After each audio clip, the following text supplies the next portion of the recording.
entrevista exclusiva com o presidente da República, Luiz Inácio Lula da Silva. Obrigada, presidente, por nos receber aqui no Palácio do Planalto. O prazer é meu, Débora, de fazer essa entrevista com você. E a primeira pergunta é, agora em julho o senhor vai lançar um novo PAC. O senhor havia pedido para os governadores apontarem as principais prioridades de obras para realmente startar esse programa. O que veio? Ô, Débora, apenas uma explicação. Quando nós fizemos a transição no final do ano, coordenada pelo Alckmin, nós descobrimos que o Brasil tinha 14 mil obras paradas. Dentre essas obras, 4 mil obras eram obras de escola. Dentre essas 4 mil de escola, 1.700 eram creches. Então, nós estamos num processo, primeiro, de retomar todas as obras que estavam paradas, que estão em condições de serem retomadas, e, ao mesmo tempo, nós convidamos os governadores por duas razões. Primeiro, para restabelecer a relação entre os entes federados. O governo anterior não conversava com o governador, ele brigava com o governador. E eu acho que não é possível a gente governar o Brasil sem conversar com governadores e sem conversar com prefeitos. Então, o que nós fizemos no mês de janeiro? Nós convidamos os 27 governadores e pedimos para eles que nos apresentassem os projetos de obra de infraestrutura na área da saúde, na área da educação, na área da rodovia, ferrovia, aquilo que ele entendia que fosse principal para o seu Estado, para que a gente construísse um programa de desenvolvimento e com isso a gente construir PPP, a gente atrair investimento externo direto para o Brasil e a gente discutir tanto o dinheiro do orçamento quanto o financiamento via bancos públicos. E isso está pronto. Nós pretendemos lançar agora, na segunda quinzena de julho, esse PAC, e junto com ele vamos lançar o Minha Casa Minha Vida número 2, que serão mais 2 milhões de casas novas entregues ao povo trabalhador, e mais 186 mil casas que estavam paradas, que a gente vai voltar a construir essa casa. Já entregamos 10 mil e nós vamos entregar todas elas, porque todas que tiverem condições a gente vai entregar. Você sabe que o PAC que nós lançamos em fevereiro de 2007, ele foi o maior programa de infraestrutura que esse país conheceu. E nós agora vamos fazer outra vez um grande programa de infraestrutura para ver se a gente tira o atraso do Brasil, sabe, na questão do transitar da nossa riqueza, dos nossos produtos agrícolas, da nossa indústria, e fazer com que o custo do Brasil diminui e facilite com que as pessoas possam ganhar um pouco mais, chegando mais rápido os nossos produtos nos países de origem.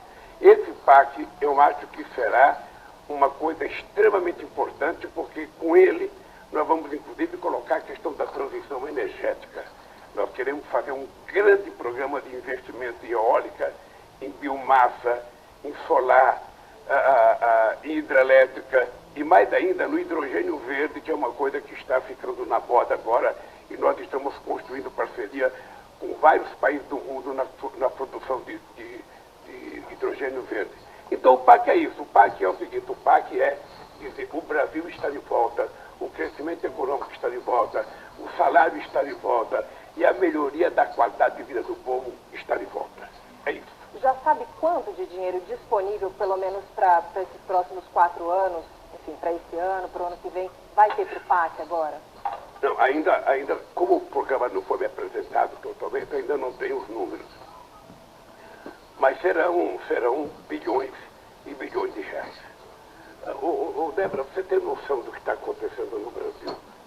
Durante 4 anos, o governo anterior investiu em obras de infraestrutura 21 bilhões em 4 anos.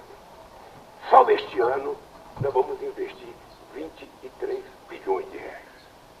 Ou seja, em 6 meses, nós fizemos mais investimento do que fizeram todo o ano passado. E o que isso faz acontecer?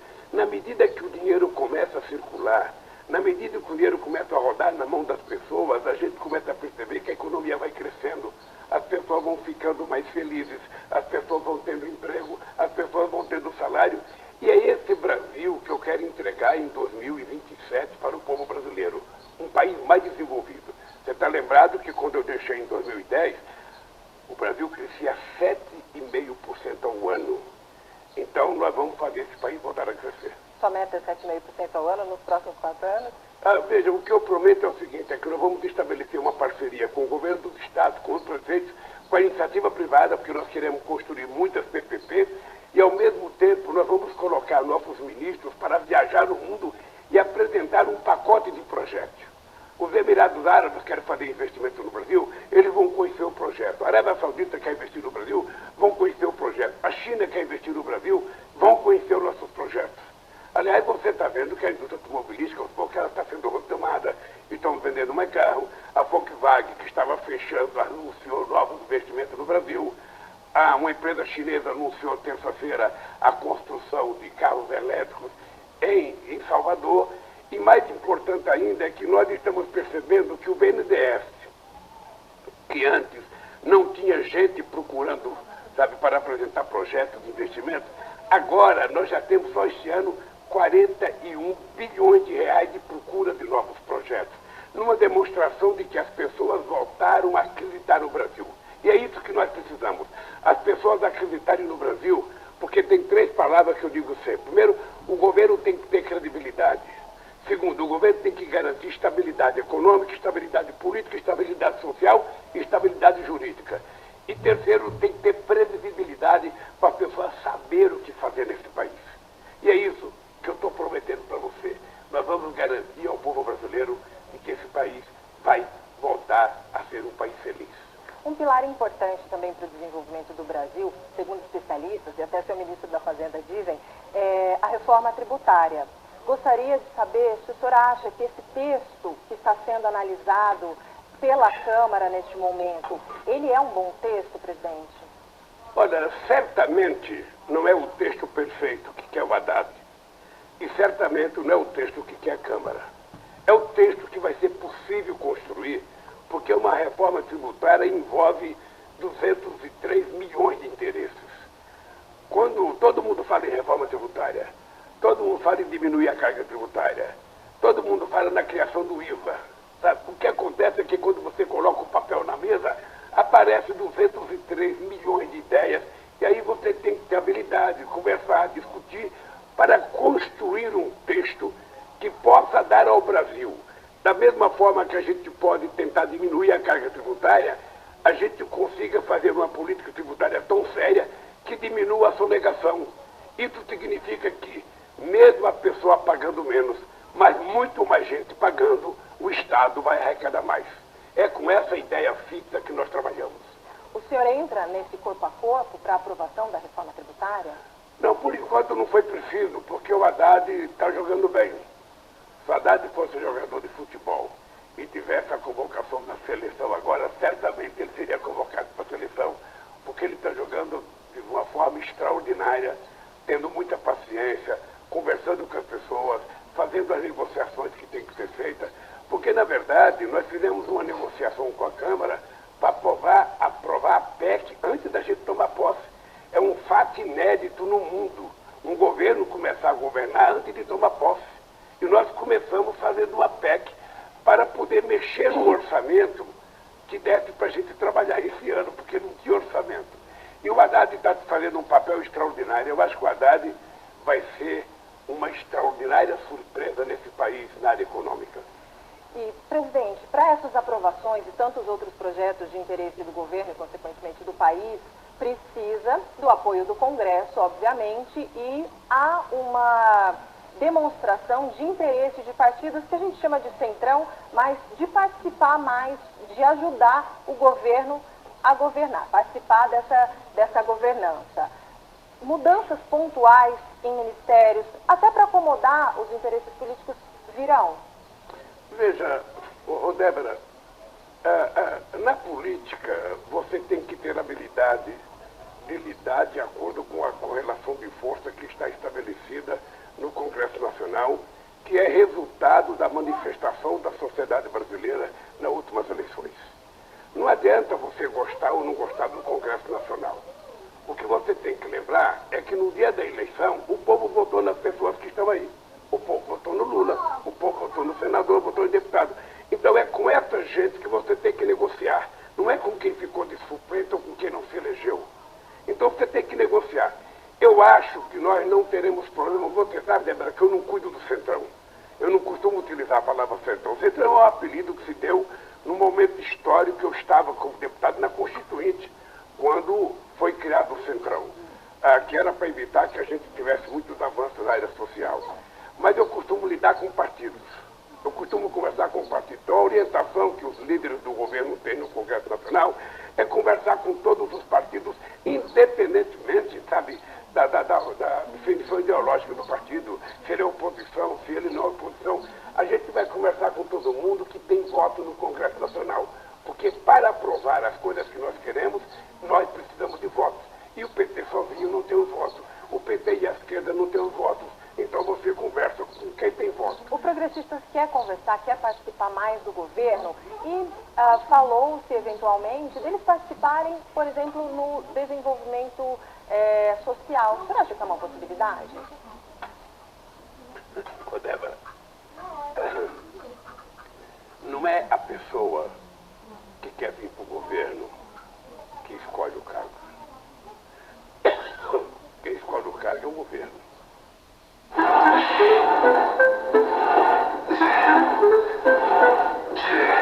Se eu tiver que fazer acordo com um partido político, eu vou dizer para ele, eu tenho tal cargo, tal ministério, eu quero saber se você quer participar ou não.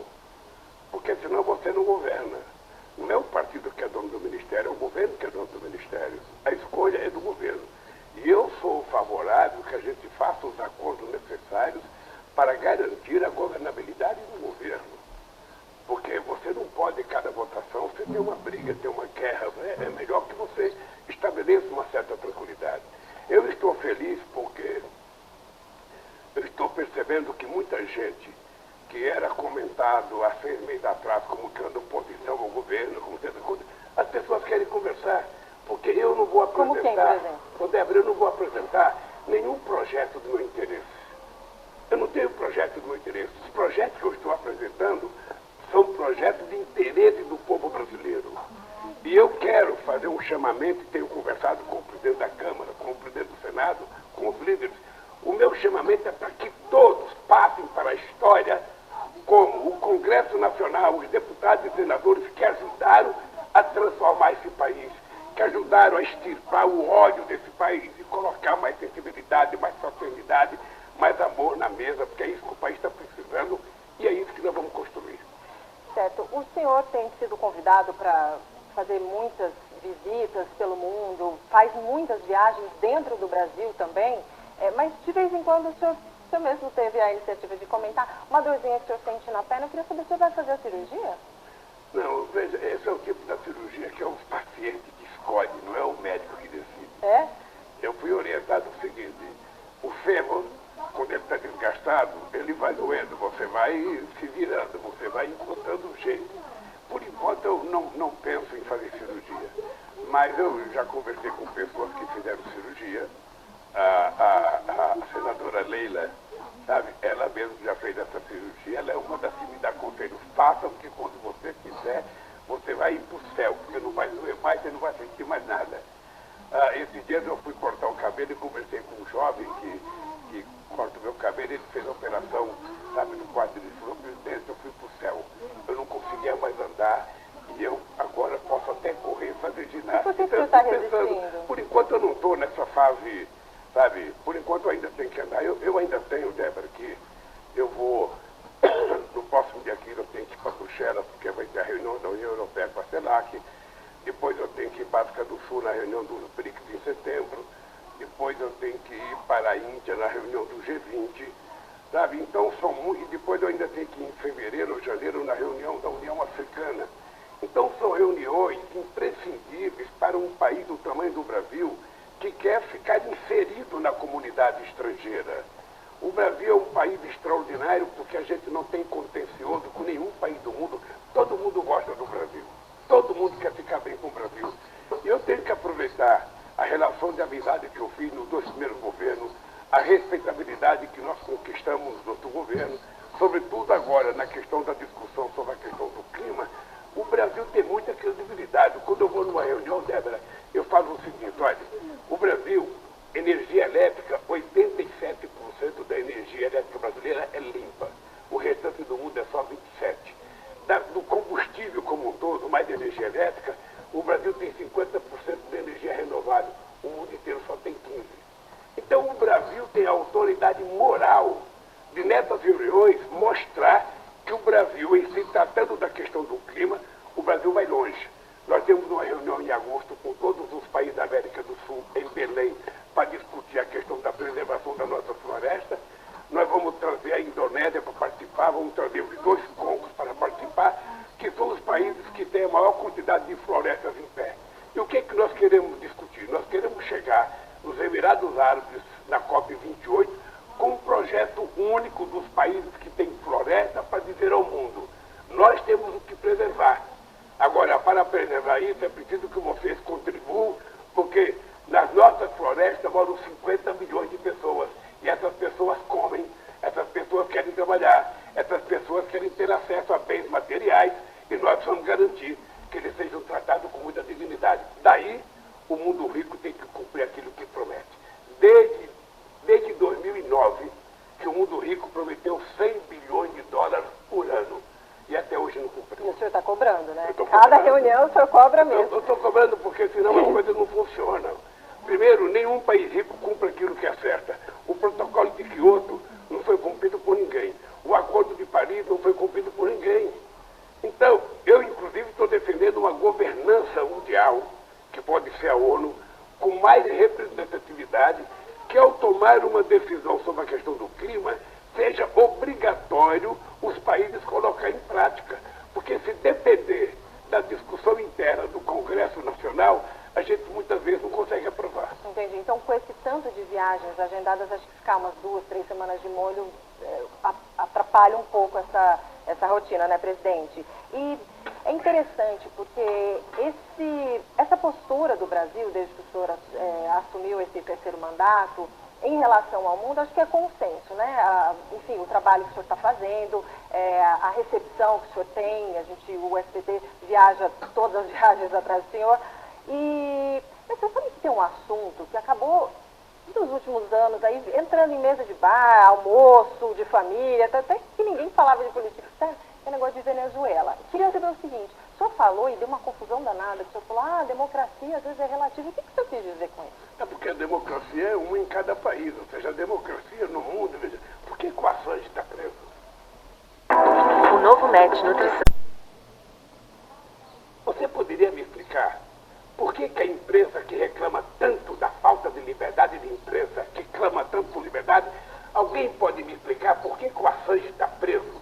Ele deveria ter recebido o prêmio Nobel de defesa jornalística, porque ele fez uma denúncia dos Estados Unidos investigando os outros países. Inclusive a presidenta Dilma Rousseff foi investigada, inclusive a Angela Merkel, presidente da Alemanha, primeira-ministra da Alemanha. O Assange denunciou, ao invés de punir o jornal, punir o jornalista. Ou seja, então o que eu acho? Cada um de nós compreende a democracia do jeito que a gente quer ver. Aqui no Brasil eu vejo a democracia de um jeito. E eu a exerço, porque eu duvido que alguém exerça a democracia com mais plenitude do que eu. Nós vamos fazer conferências nacionais, todas que for necessárias. Eu já tinha feito 74 conferências nacionais para que o povo decida.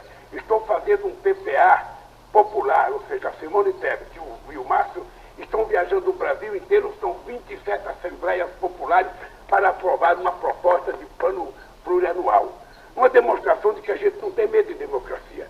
O que eu acho é que cada país tem que decidir o seu destino. A democracia americana é uma.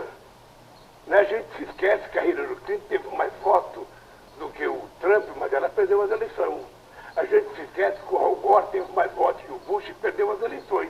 Isso ninguém questiona. Ou seja, então o que eu acho é o seguinte: eu tenho um Brasil com 203 milhões de habitantes para me preocupar. Eu tenho 33 milhões de pessoas passando fome. Eu tenho milhões de pessoas desempregadas. Então eu não quero priorizar a Venezuela, eu quero priorizar o Brasil. A Venezuela é um problema dos venezuelanos. A Cuba é um problema dos cubanos. Os americanos é um problema dos americanos. E o Brasil é um problema de nós brasileiros. É isso que eu quero cuidar com muito carinho. Desenrola Brasil, presidente. Acho que ficou bem explicadinho quando vocês lançaram, né, essa questão do faixa 1 para o Desenrola, dívidas até R$5.000, taxas de até R$1,99 mês de juros e renda até 2 salários mínimos. Tem uma outra faixa que é a faixa 2, que vocês vão detalhar ainda mais. Queria saber se o senhor consegue detalhar alguma coisa para a gente. Olha, na verdade, esse programa atrasou por conta de um aplicativo que tem que ser feito para a gente colocar em andamento. Né? Me parece que foi a Bolsa de Valores que ficou de fazer o aplicativo, porque eu não sei, internamente acho que não houve condições de fazer. O que é grave, Débora, é que nós temos 72 milhões, sabe, de brasileiros devendo. E não são dívidas grandes, são dívidas pequenas. São pessoas que muitas vezes compraram alimento no cartão de crédito. São pessoas que devem a conta d'água, são pessoas que devem a conta de luz. O que nós estamos tentando fazer é tentar encontrar a melhor fórmula possível para a gente legalizar outra vez a vida dessas pessoas e elas voltarem a ser cidadãos e cidadãs de primeira categoria, poder comprar outra vez uma coisinha fiado para pagar em 5 meses, para pagar em 4 meses, que é o que todo mundo faz. Então, eu acho, veja, que nós estamos quase no ponto de fazer a apresentação do programa, nós estamos só aguardando um aplicativo que vai permitir a gente colocar em funcionamento o programa. Mas essa faixa 2, ela é para dívidas ou renda, eu não entendi direito lá na portaria, de até 20 mil reais. É dívidas ou é faixa de... Não, veja, depende. Veja, depende da dívida e depende por que as pessoas fizeram a dívida. Sim, crédito imobiliário, por exemplo, não entra, no primeiro momento, a gente vai pegar as pessoas menores, que são a grande maioria, são dívidas pequenas, até 2 mil reais, até 5 mil reais.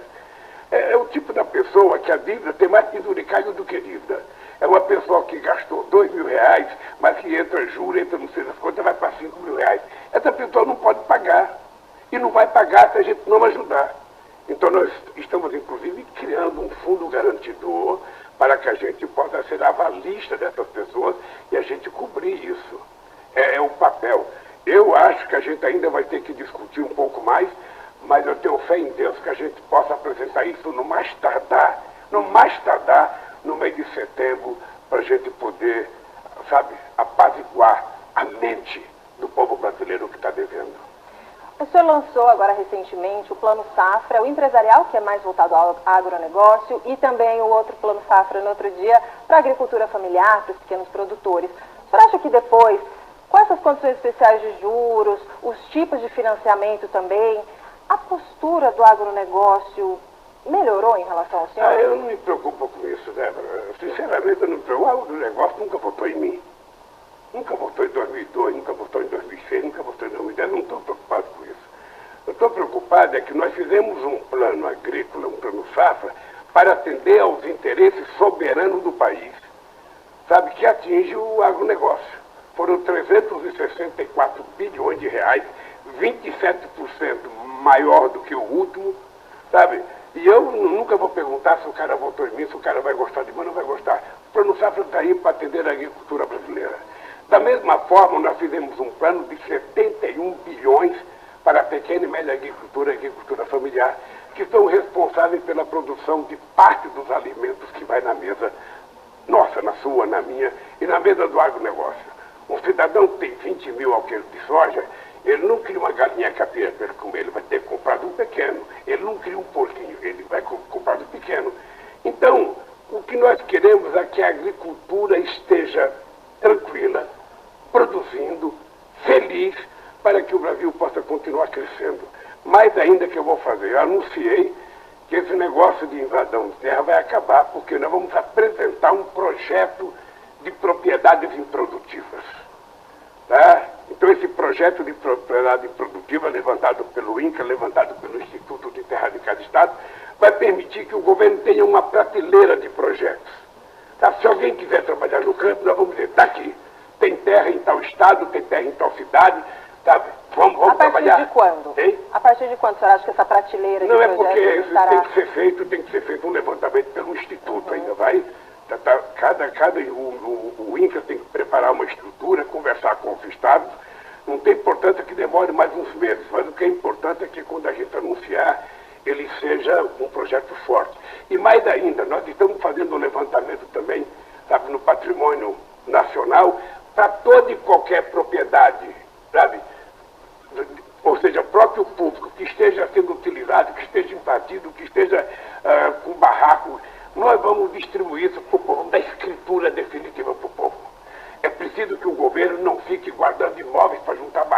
asfalto nas grandes cidades, se tiver prédio em condições de recuperar para fazer habitação, a gente vai fazer habitação popular, porque nós queremos de uma vez por todas acabar com o déficit habitacional desse país.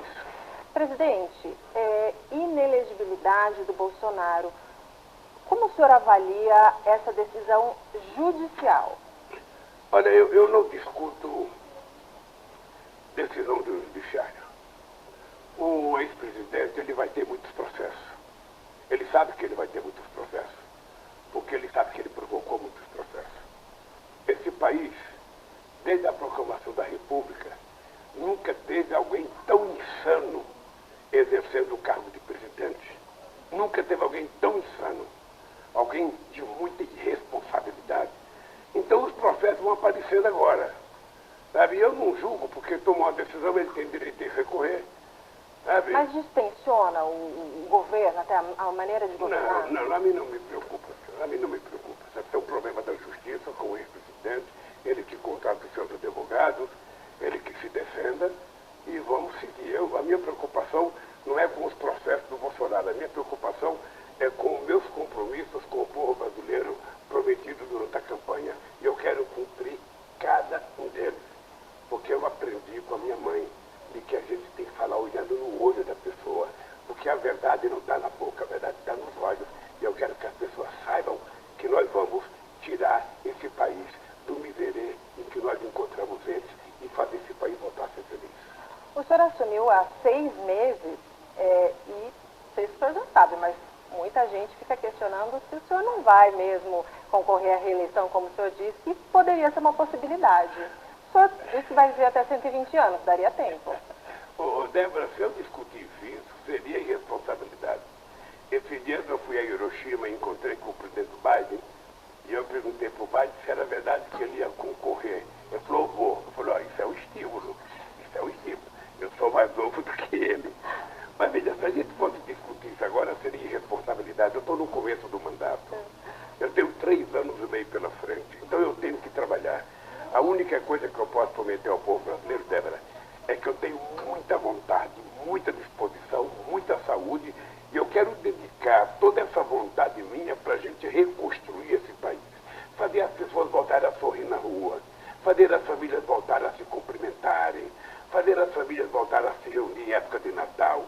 Ninguém precisa brigar por causa de candidato, ninguém precisa brigar por causa de partido, ninguém precisa brigar por causa de futebol, ninguém precisa brigar por causa de religião.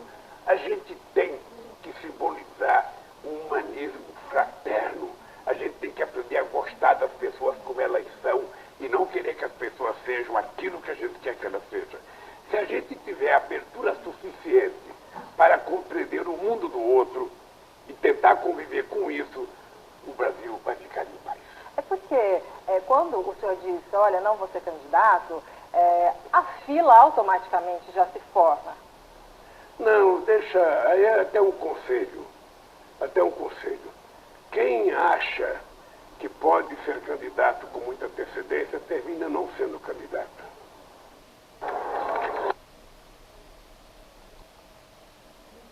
Trabalha comigo, sabe o seguinte, todo mundo que tem acima de 35 anos no Brasil pode ser candidato a presidente da República, todo mundo pode ser. Agora as pessoas têm que saber o seguinte, se der um passo além das pernas, sabe, se der um passo fora de hora, as pessoas que queriam ser candidatas a presidente, às vezes não serão candidatas a nada.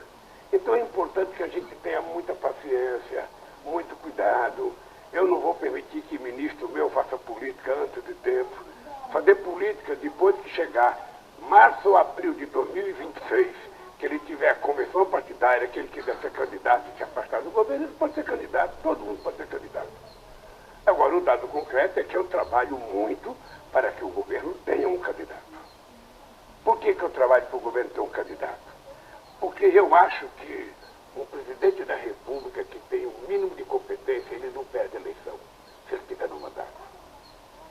Um outro cidadão que foi presidente, ele gastou entre desoneração, entre um monte de coisa que ele fez, o equivalente a quase 60 bilhões de dólares. Ele jogou dinheiro pelo ralo. Ele jogou dinheiro, ele distribuiu dinheiro para motorista de táxi, para motorista de caminhão, para quem não tinha direito. Sabe? Ele fez a não vamos fazer isso. Nós, o nosso símbolo é seriedade. Seriedade.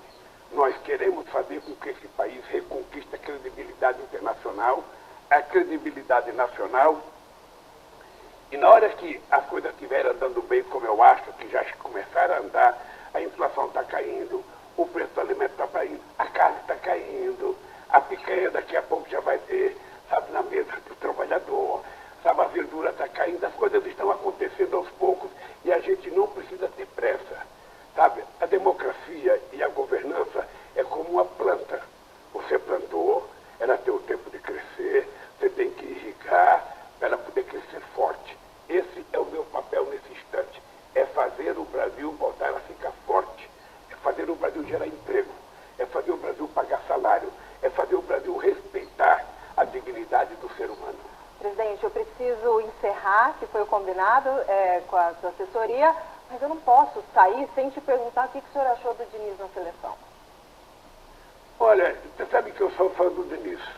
Gosta desse futebol diferente? Você sabe o que eu gosto? Eu gosto da criatividade do Diniz. Eu gosto da personalidade do Diniz.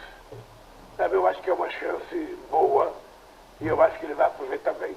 O problema não é o Diniz, o problema é que a gente não tem hoje a qualidade dos jogadores que a gente já teve em outras épocas. Nós estamos numa entre-safra não muito boa, né?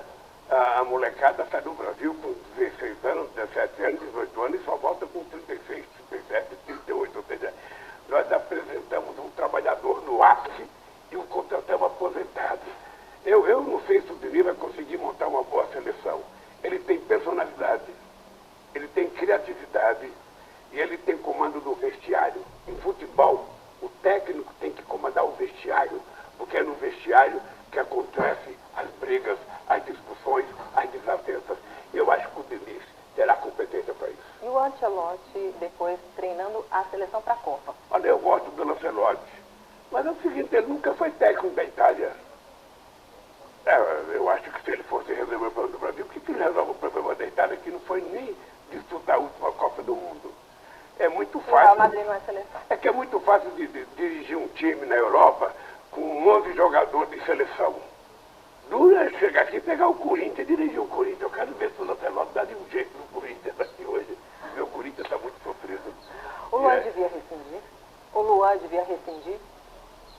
Acho que faz tempo que esse moleque parou de jogar bola. Ele não quer jogar. Ele deixou de ser profissional. O Corinthians não pode continuar pagando 900 mil reais para ele, ou até mais do que isso, para ele, sabe? Eu acho que era melhor que ele tomasse uma decisão na vida dele e saísse e fosse procurar outro caminho. Presidente, muito obrigada por essa entrevista. Espero o senhor numa próxima oportunidade. Obrigado, Débora, e até outra oportunidade. E obrigada a você. Até mais.